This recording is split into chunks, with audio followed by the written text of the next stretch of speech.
தெனாலிராமனும் குரங்கு நீதிபதியும். ஒரு நாள் கிருஷ்ணதேவராய அரண்மனைக்கு பக்கத்துல 2 பேரும் பெரிய சண்டை போட்டு கொண்டிருந்தாங்க. ஒருத்தன் கத்தினான், அந்த வாழைப்பழம் என்னோடது.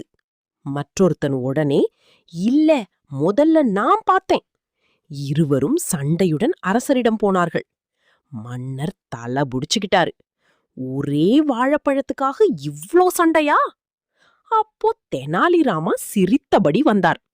மன்னா, இந்த வழக்குக்கு ஒரு ஸ்பெஷல் நீதிபதி வேணும் என்று சொன்னார். அனைவரும் ஆச்சரியப்பட்டார்கள். சிறிது நேரத்தில் தெனாலிராமன் ஒரு குரங்கை கொண்டு வந்தார். மூன்றோ மூன்று. அரண்மனை முழுக்க சிரிப்பு.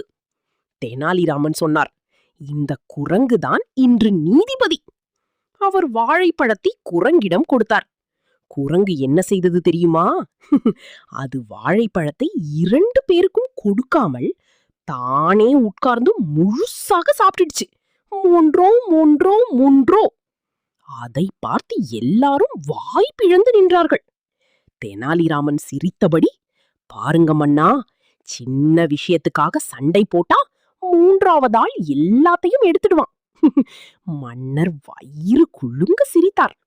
அந்த 2 பேரும் வெட்கப்பட்டு இனிமேல் சண்டை போட மாட்டோம் என்று சொன்னார்கள்.